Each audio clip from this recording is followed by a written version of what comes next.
aggressively, and LeBron James and Dwayne Wade are making a concerted effort to post up and attack the rim. In fact, 0 3-point attempts the other night for either one of them in that game in Dallas. For Boston, Doc Rivers petitioned the NBA for a 45-second clock to try and use up a little more time and slow things down. Pace and tempo important for the Celtics.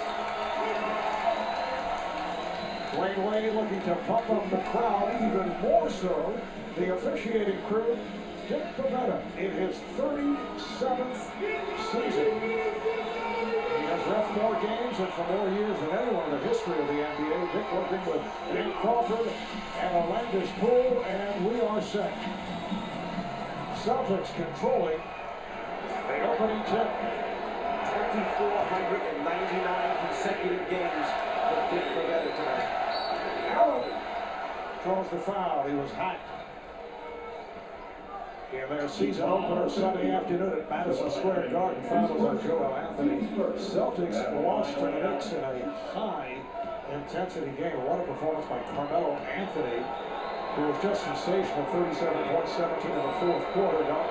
Rivers going with Sasha Pavlovich in the absence of Paul Pierce, and we saw Marquise Daniels also on Anthony, and they couldn't do a thing. He couldn't do anything, and Doc lamented the fact that he didn't send a double team Carmelo's way afterwards. But I think that the challenge tonight will be finding enough points against this incredibly fast Miami defense. And I think that Boston's going to have to get off to a quicker start. Remember Sunday, got off to that horrible slow start during which Doc Rivers called this team soft.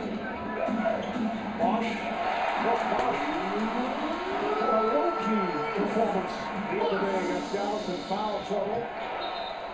Ball's deflected out, last touch by Wade, but what a start for Miami in Dallas this after the Mavericks raised the championship banner. And the Heat can certainly relate to what happened to the Mavericks following all the excitement of putting that banner up. Remember opening night here against the Chicago Bulls after Miami had won the title 5 years ago. Following the wild scene during the introductions, the hysteria that took place, the Heat was blown out by 42 points by the Bulls. Yeah, looked almost exactly the same the other night in Dallas, didn't it? Joel Anthony, that was nice. Golden sets that Miami is snuck in here. Boston not quite ready for the rotations on that one. They'll straighten it out. They'll timeout, I'm sure. Doc Rivers say they have to slow down the pace against this quick-moving Miami team. Garnett from deep. I think he has to do that all night tonight. He's got to be aggressive. He's got to look to get 20 to 25 points. With no Paul Pierce, Garnett has to be a factor offensively in order for Boston to win. Pierce is out with that bruised heel injury. Michael Petras, who is signed Again with the air balls? Come on. Not quite available. He is still recovering from injury. Offensive foul. Offensive foul. It's on Jermaine O'Neal. Bosch trying to get his body in front of O'Neal so O'Neal couldn't get the low post-up position. That could have been called either way. Dick Bavetta felt that the offensive player tried to dislodge him, move him out of the way with his shoulder. The offensive foul. There you go, Tom. Release from downtown. You can see much more flow to this Miami offense this year already. In Dallas the other night, there was so much more weak side movement, player movement. Remember last year, there were so many cases where the ball just stopped. This year, much better rhythm to this team. Rondo played on a switch by James. Rondo kicks it back out. Here's Pavlovich for three. Here comes Miami. Wade pass off the mark, saved by Chalmers, but he stepped out. He's on the baseline. They really fly at you. You've got to get back in transition, so it makes it tough to go to the offensive glass. But you see a little bit of ball movement here. The step back after the back pick screen. There's the three for Chalmers. Now, there was some concern yesterday among the Celtics that Kevin Garnett might be suspended for his lunge at the former Celtic Milwaukee. Right after the final buzzer, Garnett had missed a shot that would have tied the game in New York. Apparently Walker said something to Garnett, but no suspension and no fine that we've heard about. Well, Charles referred to it in the studio as a mush, not a push. It was a mush. I like that. That's exactly what it was. It was kind of mushed him. I didn't think it deserved a quick suspension or anything like that. LeBron James. Miami with a 9-4 lead. Steve, let me ask your thinking on the fact that you have Rondo who runs the ball so well back at people. Yet you've got a couple of the old timers in Garnett, and Allen gets a give and go pass from Garnett. And then O'Neal. So how do you control the tempo? Do you push and let Rondo get out front, or do you control it and let the other guys get involved? Well, I think the whole key against Miami, no matter who you are, you can't turn it over. And when Rondo does have an advantage, like the other day in New York, he's got to push it. Sometimes he's a one-man fast break because these old guys don't want to run with him. Oh, what a move by Dwayne Wade. The Heat opening up, hitting 5 of their first 6 shots.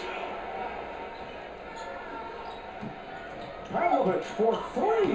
Sasha Pavlovich, who did not take a shot the other day against the Knicks and was in foul trouble.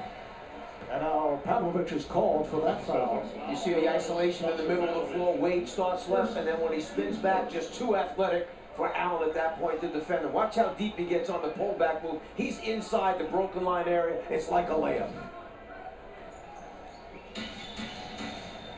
4 minutes gone by here in Miami. Strong move by Fox to draw the foul. Let's see if he can make free throws now. And you see what happens when Miami gets a little movement before the action. All of a sudden, that quick hitting move from a guy like Bosh or Wade or LeBron, so much easier to attack the rim after you've gotten some flow to the offense. And these quick hitting moves are impossible to guard. Last year, much easier to cover because there was so much standing around. Second foul on Jermaine O'Neal. And Brandon Bass, who played very well on Sunday. Nope. In New York, will come out off the bench. Bass at 20 points, 11 rebounds, 5 on the offensive glass. You know, there's a number of different ways you can get people into the low post area. One, they can just flash there from the opposite side. There could be a back pick screen, and they turn around and button hook from there. You can get a cross screen on the baseline. All different ways of getting the people into the post area with some movement to get the offense started. I thought it was really interesting talking to Eric Spoelstra. We asked him about that motion, that movement. He said at the beginning of last year, Miami was averaging 4 weak side cuts without the ball per game. 4. Dude, that's nothing.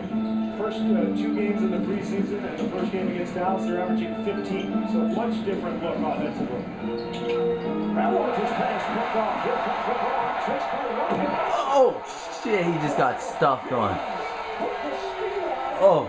Oh, he just got wrecked. Oh. Speed and power at the end. Come on, Rondo. I thought you were fast. Open shot for Bass. Yes. Well, what a great pickup Brandon Bass is going to be for this club. What was that? Oh, it was holding. We're going to see a foul first, I think, on Pavlovich for holding LeBron. But how about the play before, though? Miami will absolutely punish you if you turn the ball over because they've got the world's 2 greatest finishers in transition in Wade and LeBron. The power, you mentioned it, right? The speed and the power of this guy. Just ridiculous. You know you cannot throw a cross-court pass when either Wade or LeBron are on the weak side. They're always anticipating it. They shoot the gap so quickly. Chalmers trying to go down low on the hop. It's deflected out. Last touch by Garnett. Pavlovich taking a seat after picking up a second foul. You look at the fast break individual point leaders from a year ago, LeBron and Wade. Oh, what a fake. Almost hit on a wild reverse. Attack, but you can feel the difference. And, you know, I don't mean to kind of denigrate what they did last year because by the end of the season they were terrific. It was early in the year when Miami struggled. But our lasting memory of this club is the one that sort of fell apart against Dallas. Before that, they were incredible in the playoffs against this team and against Chicago. But that failure in the finals is kind of the lasting memory for all of us. Particularly LeBron. Come on, Wade, you got that eye James, surgery. Make a free throw. Numbers against the Celtics in the semifinals of the East. Austin has There won you go. of the last 9 regular season games against Miami. Last season, they won 3 of 4. However, in the second round of the playoffs, as you just saw, the Heat over the Celtics, hit them in 5 off the steal. Chalmers putting it up. Bosch open for 3. Bam! He's been working on that shot. They're exposed to it. Would like to see Bosch take more from three-point range. Yes, he asked him in the offseason to do a couple things. One, learn to play in the post as a 5-man. The other thing, extend your range. If you're going to be a 5-man and shoot behind a 3-point line, it's tough to guard. The drag by Bosch, the swing pass, there's the 3. Just what the coach ordered. That is part 1, everyone. Sizzling Enjoy. start for Miami.